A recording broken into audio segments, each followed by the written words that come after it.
Hello friends, मैं एकलव्य जुरल स्वागत करता हूँ आपका आपके अपने यूट्यूब चैनल अकेडमी 69 में।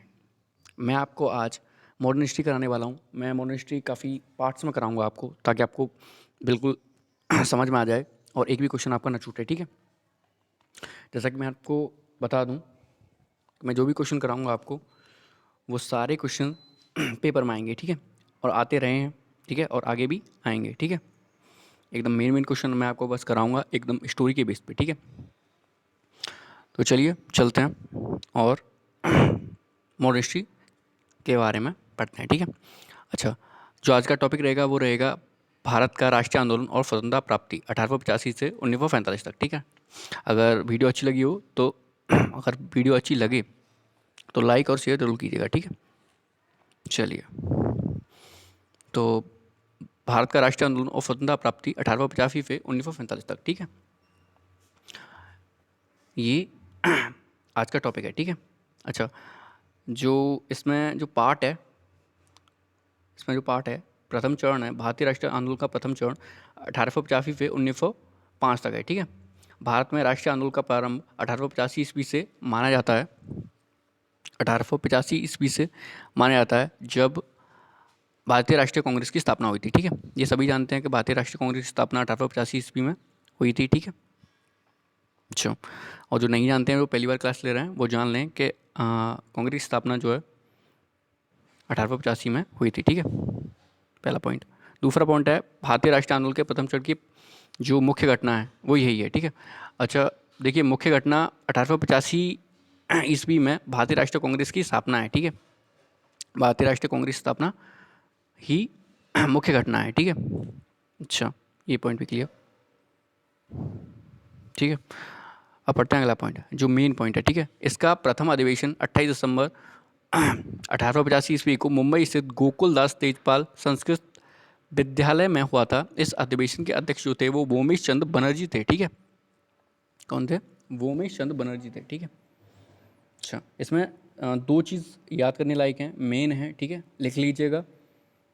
ठीक है, मुंबई में ये अधिवेशन हुआ था। ठीक है, कहाँ हुआ था? मुंबई में ये अधिवेशन हुआ था, प्रथम अधिवेशन, ये पूछ लिया जाता है। और इसके प्रथम अधिवेशन के जो अध्यक्ष वो थे वोमेश चंद्र बनर्जी। ठीक है, अच्छा, चलिए, ये भी पता चल गया आपको। ठीक है, ये वाला पॉइंट क्लियर हो गया। इस वाले पॉइंट को करते हैं हम। ठीक है, भारतीय राष्ट्रीय कांग्रेस के संस्थापक ए.ओ. ह्यूम हैं, जो स्कॉटलैंड के निवासी थे। ठीक है, जो स्कॉटलैंड के निवासी थे, ए.ओ. ह्यूम। ठीक है, आप में से बहुत से लोग जानते होंगे। ठीक है, और जिनको नहीं पता उनको पता चल जाएगा। ठीक है, और ये स्कॉटलैंड के निवासी थे। अगर ये पूछ लिया जाता है कि ए.ओ. ह्यूम कहाँ के निवासी थे, तो स्कॉटलैंड के निवासी थे। और ये संस्थापक थे कांग्रेस के। इन्होंने ही कांग्रेस को बनाया था। ठीक है, चलिए आगे बढ़ते हैं हम लोग अगले पॉइंट की ओर।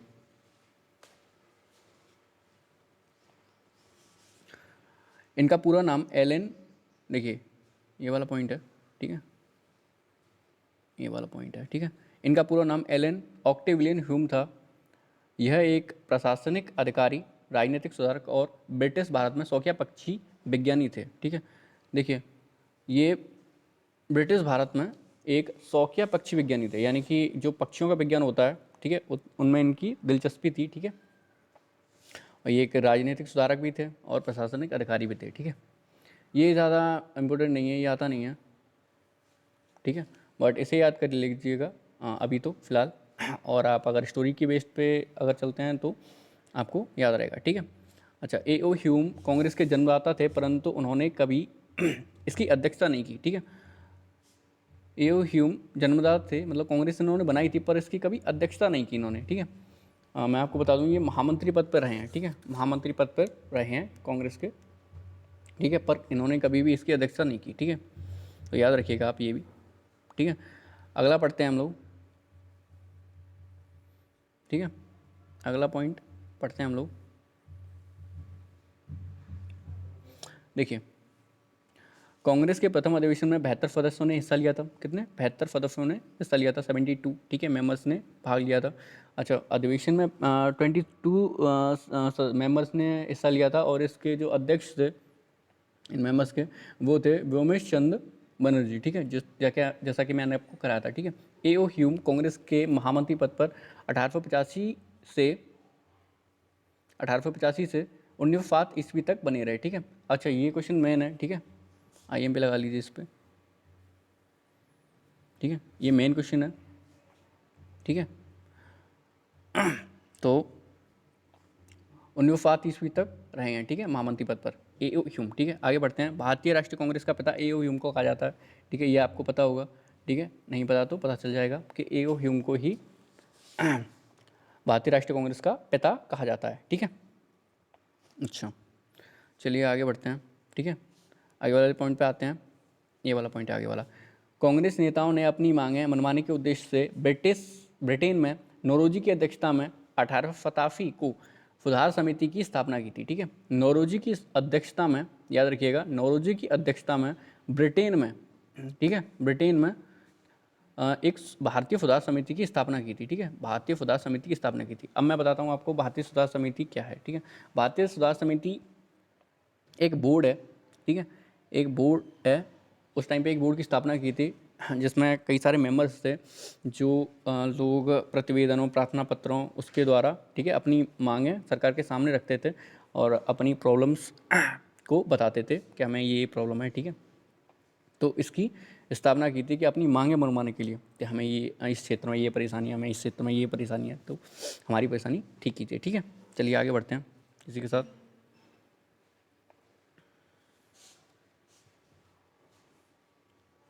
आगे वाले पॉइंट पे आते हैं, देखिए ये रहा आगे वाला पॉइंट, ठीक है। 1888 में विलियम डिग्बी की अध्यक्षता में लंदन में ब्रिटिश कमेटी ऑफ इंडिया की स्थापना की गई, ठीक है। देखिए विलियम डिग्बी की अध्यक्षता में, ये थोड़ा सा डीप क्वेश्चन है, ठीक है, आ सकता है क्वेश्चन में। इसमें दो क्वेश्चन बन सकते हैं। ये आप पूछ सकते हैं कि ब्रिटिश कमेटी ऑफ इंडिया, देखिए ये रहा ब्रिटिश कमेटी ऑफ इंडिया की स्थापना जो है, ब्रिटिश कमेटी ऑफ इंडिया की स्थापना जो है वो कब हुई थी, तो बता सकते हैं आप कि 1888 में हुई थी। या ये पूछ सकता है कि उसके अध्यक्ष कौन थे, ठीक है, तो विलियम डिग्बी इसके अध्यक्ष थे, ठीक है। आगे वाले पॉइंट की ओर बढ़ते हैं। 1885 में कांग्रेस की स्थापना के बाद एक ऐसे गुट का प्रभाव पड़ा जिसे उदारवादी गुट कहा जाता है, ठीक है, एक ऐसे गुट का प्रभाव पड़ा जिसे उदारवादी गुट कहा जाता है, ठीक है। ये रहा, चलिए आगे वाले पॉइंट की ओर आते हैं हम लोग, ठीक है। उदारवादियों में प्रमुख नेता थे दादा भाई नौरोजी, ठीक है, दादा भाई नौरोजी, सुरेंद्रनाथ बनर्जी, फिरोजशाह मेहता, गोविंद रानडे, ठीक है, दीनसा वाचा, गोपाल कृष्ण गोखले और मदन मोहन मालवीय, ठीक है। चलिए, ठीक है, आपको इन सब के बारे में कुछ बातें बता देता हूँ, ठीक है। जी रहा पॉइंट, ठीक है, जो मेन मेन पॉइंट है उसके बारे में कुछ बात बता देता हूँ, ठीक है। देखिए आप स्टोरी से पढ़ेंगे तो आपको क्या होगा कि स्टोरी से पढ़ेंगे और तो आपका मन भी लगेगा और क्या होगा कि आपको फिर लर्न भी जल्दी होगा, ठीक है, बिल्कुल।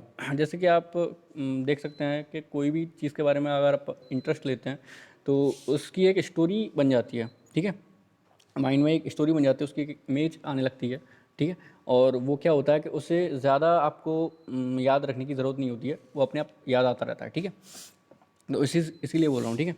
अच्छा, इन सब के बारे में बता दूँ, दादा भाई नौरोजी, सुरेंद्र बनर्जी, फिरोजशाह मेहता, गोविंद रानडे, जो ये सारे हैं, ठीक है, इनमें से ज़्यादातर लोग क्या हैं, लॉयर हैं, ठीक है, इनमें से ज़्यादातर लोग क्या हैं, लॉयर हैं, ठीक है। कांग्रेस में जितने भी सारे उदारवादी जो नेता हैं वो क्या हैं, वो वकील हैं, ज़्यादातर क्या हैं वकील हैं, LLB हैं, ठीक है। चलिए आगे बढ़ते हैं हम लोग। उदारवादियों का उद्देश्य संवैधानिक तरीके से भारत को स्वतंत्रता दिलाना था तथा अंग्रेजी शासन की न्यायप्रियता में उदारवादियों की घोर आस्था थी। देखिए ये रहा पॉइंट, ठीक है। अच्छा, ये क्या करते थे कि ये लोग जो हैं वो मैंने आपको फिर से बताया, फिर से बताऊंगा मैं आपको कि अपनी मांगें प्रतिवेदनों, प्रार्थना पत्रों के द्वारा सरकार के आगे रखते थे कि हमें इस क्षेत्र में ये परेशानी है, हमें इस क्षेत्र में ये परेशानी है, तो हमारी ये परेशानियाँ दूर करें। और ये समझते थे कि इसी चीज़ से हमें आज़ादी मिल जाएगी, ठीक है, इसी चीज़ से हमें संवैधानिक तरीके से हम आज़ादी ले लेंगे, ठीक है। चलिए, उदारवादियों का ये मानना था। आगे बढ़ते हैं। उदारवादी अपनी मांगें, देखिए जैसा कि लिखा है, उदारवादी अपनी मांगे प्रतिवेदनों, प्रार्थना पत्रों, शिष्टमंडलों के द्वारा सरकार के सम्मुख रखते थे। ठीक है, ठीक है। अच्छा देखिए, प्रतिवेदन और प्रार्थना पत्र तो आपको पता ही है। शिष्टमंडल मतलब कोई एक कमेटी जो किसी भी अंग्रेजी शासन के आगे जाती है और अपनी औपचारिक मांगें रखती है कि हमारी ये प्रॉब्लम्स हैं और आप इन्हें सॉल्व करिए या इन पे गौर करिए। ठीक है, चलिए आगे बढ़ते हैं हम लोग अगले पॉइंट की ओर। कांग्रेस के उग्रपंथी नेताओं के उदारवादी नेताओं के इस लचीले व्यवहार के कारण इसे राजनीतिक भिक्षाव्रत कहा। ठीक है।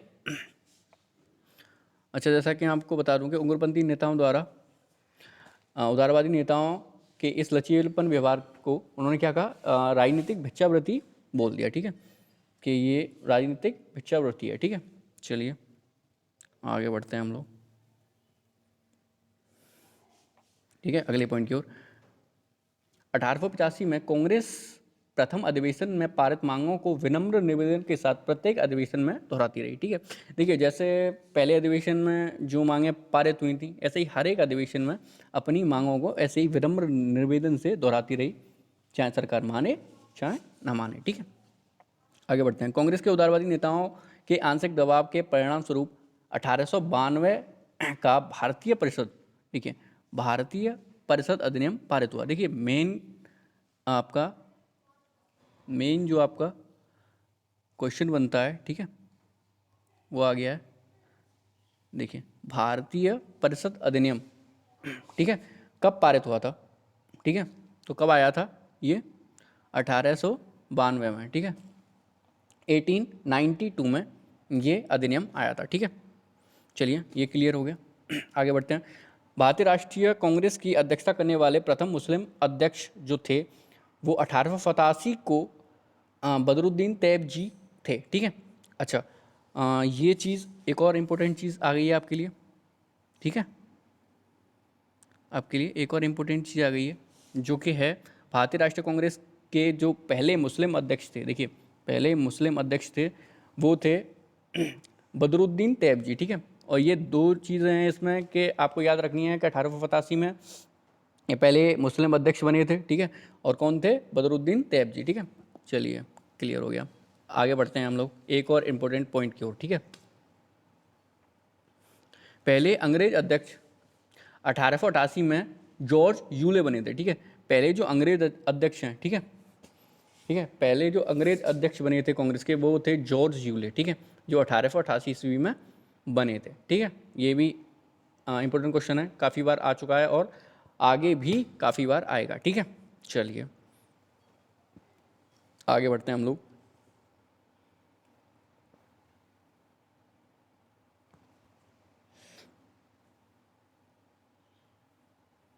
चलिए आगे बढ़ते हैं हम लोग। देखिए लोक सेवा आयोग की स्थापना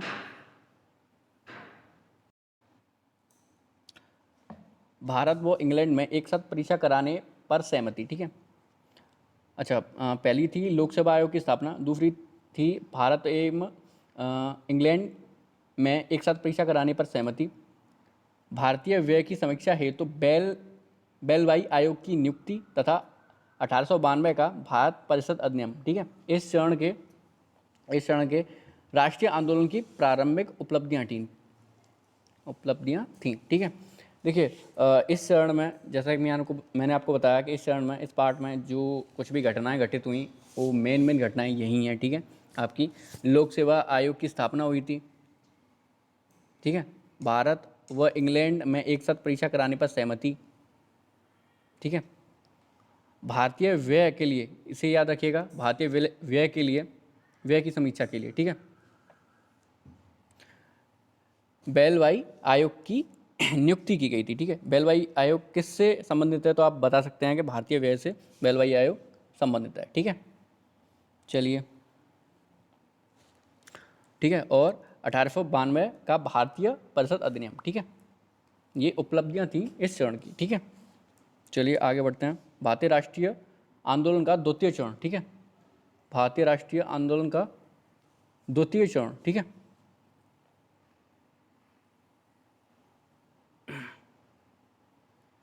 थोड़ा सा ऐसे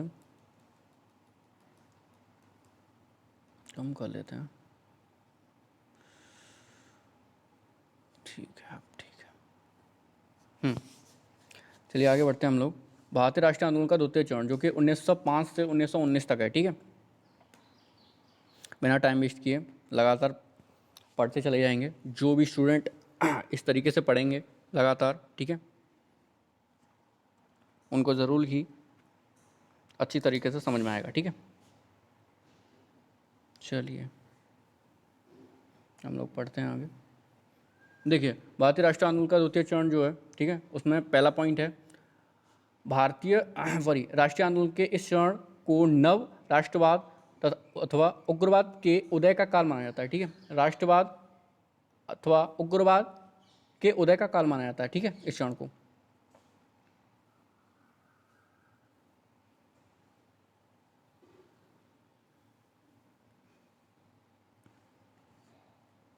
राष्ट्रवाद अथवा उग्रवाद के उदय का काल माना जाता है, ठीक है, फर्स्ट पॉइंट, ठीक है। सेकंड, उसी समय स्वदेशी आंदोलन तथा क्रांतिकारी आतंकवाद का सूत्रपात हुआ था, ठीक है। इसी दूसरे चरण में क्या होता है, क्रांतिकारी आतंकवाद का सूत्रपात इसी चरण में हुआ था, ठीक है। चलिए अच्छा, अगले पॉइंट की ओर आते हैं। कांग्रेस के उग्रवादी नेताओं में प्रमुख थे बाल गंगाधर तिलक, अरविंदो घोष, विपिन चंद्रपाल, लाला लाजपत राय, ठीक है। देखिए ये प्रमुख थे, प्रमुख नाम यानी कि मेरे इंपॉर्टेंट नाम थे, ठीक है। बाल गंगाधर तिलक, अरविंद घोष, विपिन चंद्रपाल, लाला लाजपत राय, ठीक है। ये क्या थे, ये मेन नाम हैं इनके, ठीक है, जिन्होंने क्रांतिकारी आतंकवाद का सूत्रपात रखा था, ठीक है। चलिए अगला पॉइंट पढ़ते हैं। अगर आप इन चार में से अगर याद करना चाहें तो ऐसे याद कर सकते हैं, बहुत से लोगों को पता होगा ये। केवल अरविंद घोष का नाम आप याद रखें और इन तीनों का नाम आप लाल बाल पाल ऐसे याद कर सकते हैं, ठीक है। लाल का मतलब होता है लाला लाजपत राय, पाल का मतलब होता है विपिन चंद्र पाल, और बाल का मतलब बाल गंगाधर तिलक, ठीक है। तो लाल बाल पाल ऐसे आप याद कर सकते हैं, ठीक है। चलिए भारत में उग्रवाद के उदय का श्रेय बाल गंगाधर तिलक को जाता है, ठीक है।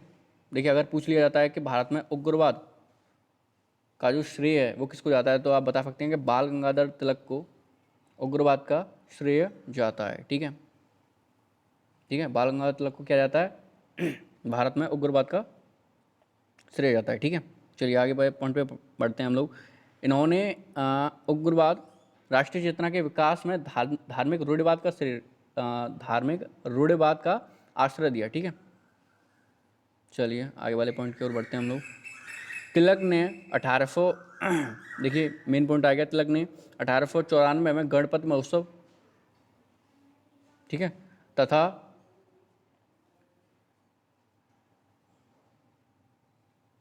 1895 में शिवाजी महोत्सव का आरंभ किया, ठीक है। देखिए सबसे पहले तो इन्होंने गणपति महोत्सव का आरंभ किया जो कि 1894 में, ठीक है। उसके तुरंत बाद इन्होंने शिवाजी महोत्सव का आरंभ किया जो कि 1895 में, ठीक है। ये पूछ लिया जाता है कि गणपति महोत्सव का आरंभ कब हुआ, तो आप बता सकते हैं कि गणपति महोत्सव का आरंभ 1894 में हुआ और शिवाजी महोत्सव का आरंभ जो है वो 1895 में हुआ, ठीक है। चलिए ये भी क्लियर हो गया, आगे बढ़ते हैं हम लोग, ठीक है। आगे वाले पॉइंट की ओर बढ़ते हैं। उग्रवादी नेताओं का विश्वास था कि भीख मांगने से कभी स्वतंत्रता नहीं मिल सकती, इसके लिए स्वावलंबन संगठन और संघर्ष की आवश्यकता होती है, ठीक है। देखिए बिल्कुल सही बात है ये, ठीक है, कि भीख मांगने से कभी स्वतंत्रता नहीं मिलती, ठीक है। इसके लिए स्वावलंबन, ठीक है, खुद से संगठन यानी कि एक दल, इसके में लोग काम करते हैं, बिल्कुल सच्चे लोग काम करते हैं, मेहनत से काम कर सकते हैं। संघर्ष यानी कि आपकी मेहनत, आपकी लगन, ठीक है, इस चीज़ से आपको स्वतंत्रता मिलेगी, इनका विश्वास ये था उग्रवादियों का, ठीक है। चलिए हम लोग आगे बढ़ते हैं।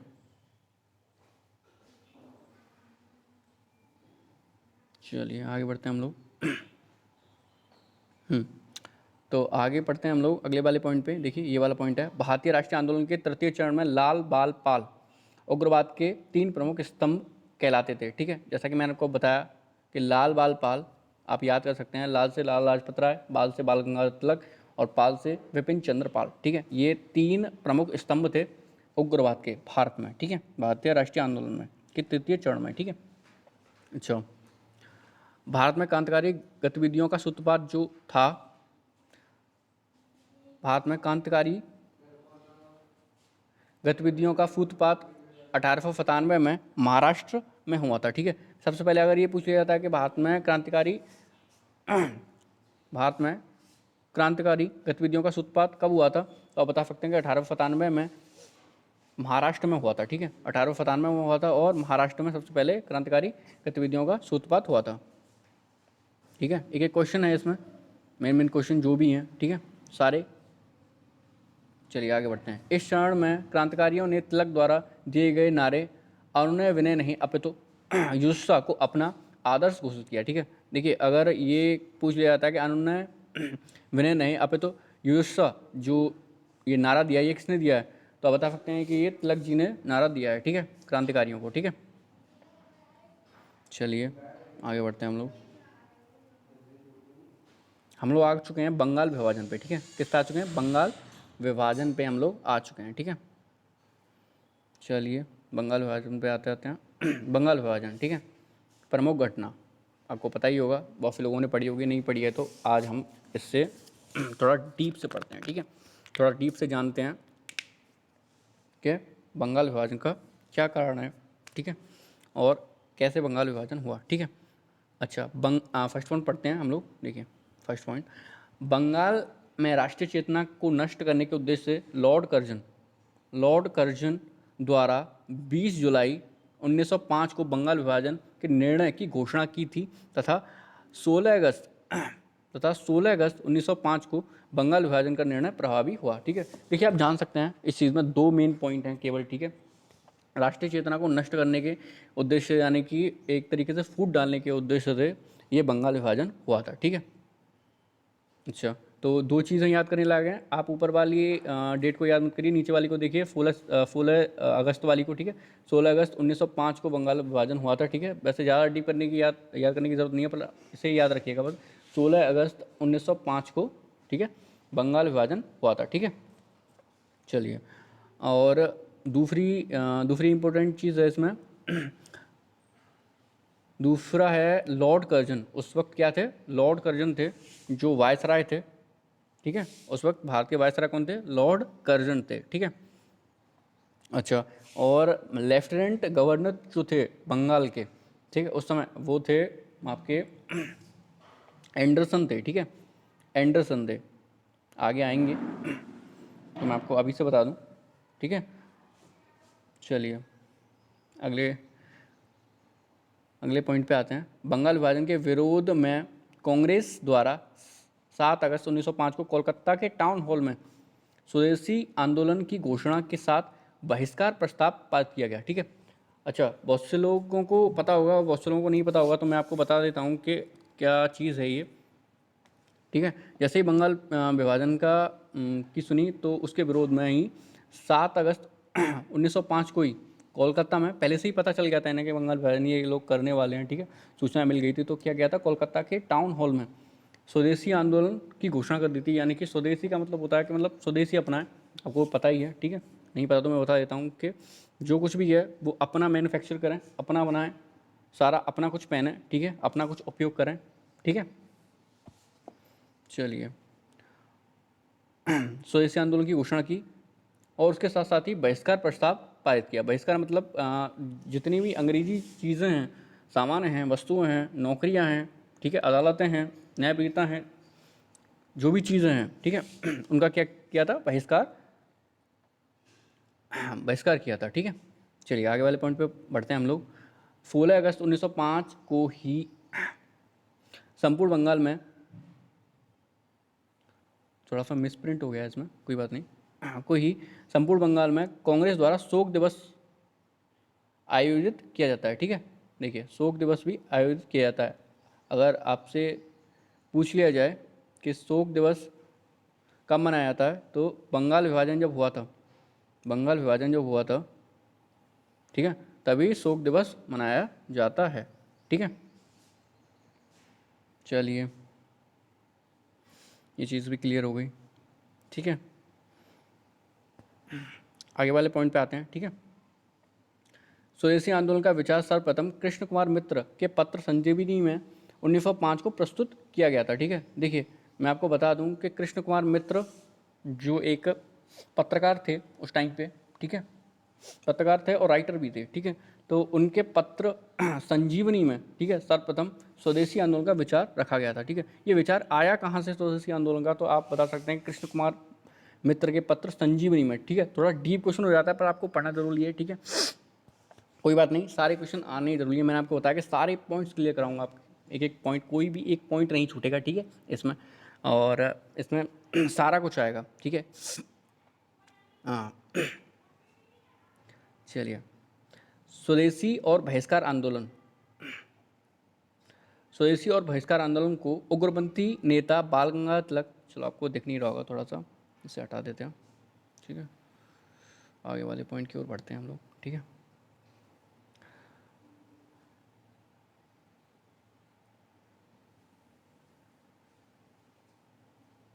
ठीक है, ये रहा पॉइंट, ठीक है।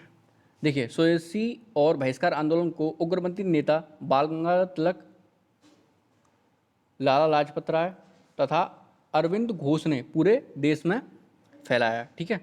क्या किया, पूरे देश में इसे फैलाया, ठीक है, स्वदेशी आंदोलन को, ठीक है। वही, ठीक है, बाल गंगाधर तिलक, लाला लाजपत राय और अरविंदो घोष ने क्या किया, वैसे अरविंद घोष है बोलते हैं, ठीक है, अरविंदो घोष, ठीक है। तो अरविंदो घोष ने क्या किया, पूरे देश में इसे फैलाया, ठीक है। चलिए आगे वाले पॉइंट की ओर बढ़ते हैं हम लोग, ठीक है। बहिष्कार आंदोलन के अंतर्गत न केवल स्वदेशी वस्तुओं का बहिष्कार किया गया, ठीक है, अपितु तो स्कूलों, अदालतों, उपाधियों एवं सरकारी नौकरियों का भी बहिष्कार किया गया, ठीक है। चलिए, जैसा कि मैं आपको बताया, ठीक है, अंग्रेज़ों की हर एक चीज़ का बहिष्कार किया गया, ठीक है। चलिए आगे वाले पॉइंट की ओर बढ़ते हैं हम लोग, ठीक है। बंगाल विभाजन के समय बंगाल के lieutenant governor sir Andrews Anderson थे, ठीक है। जैसा कि मैंने आपको बताया कि एंडरसन थे उस वक्त, ठीक है। तो आप इतना लंबा चौड़ा नाम याद करने की ज़रूरत नहीं है, अगर आपको एंडरसन दिख जाता है ऑप्शन में तो आप एंडरसन पे क्लिक कर सकते हैं, इसलिए मैंने आपको एंडरसन बोला, ठीक है। इस तरीके से किसी भी तरीके से आपको याद करने में आसानी हो तो आप उसी तरीके से याद कर सकते हैं, ठीक है। सर एंड्रयूस एंडरसन थे उस वक्त जो लेफ्टिनेंट गवर्नर थे बंगाल के, ठीक है। और पूरे देश के जो थे गवर्नर यानी कि वायसराय, ठीक है, वो थे लॉर्ड कर्जन, ठीक है, उस समय जब बंगाल विभाजन हुआ था, ठीक है।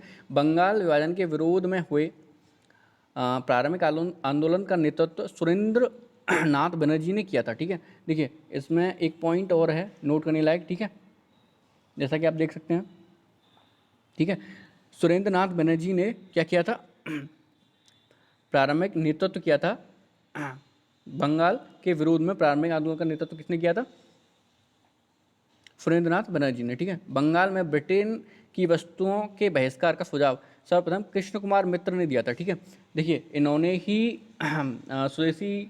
स्वदेशी आंदोलन या स्वदेशी वर्ड का जो स्वदेशी वर्ड का इंस्पायर किया है, ठीक है। स्वदेशी अपने पत्र,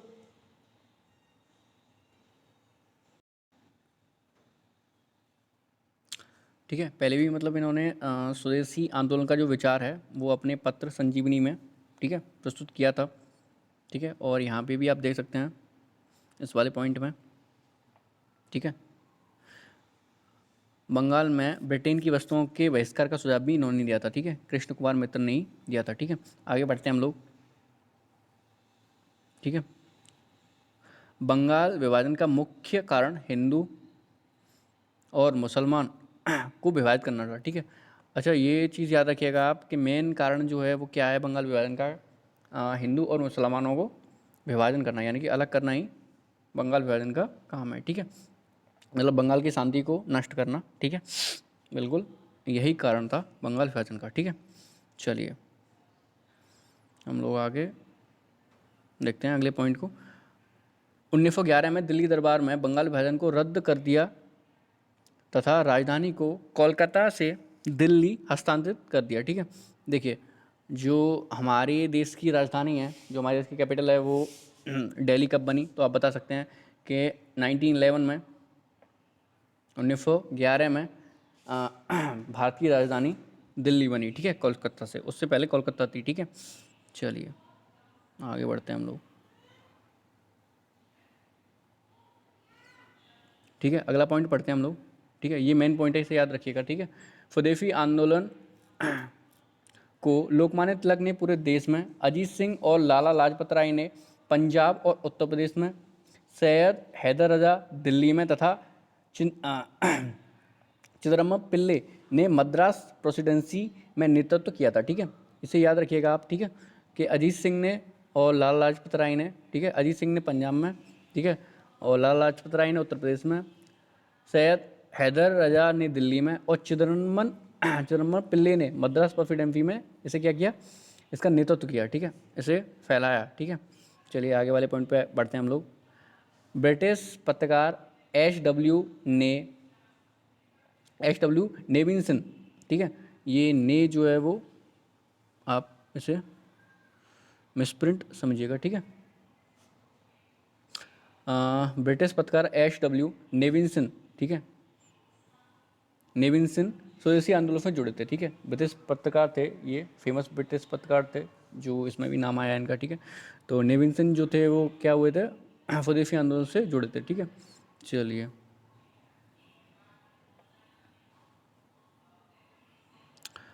स्वदेशी आंदोलन के दौरान वंदे मातरम स्वदेशी आंदोलन के दौरान वंदे मातरम भारतीय राष्ट्रीय आंदोलन का शीर्षक गीत बना। ठीक है, इसे याद रखिएगा कि स्वदेशी आंदोलन के दौरान भारतीय राष्ट्रीय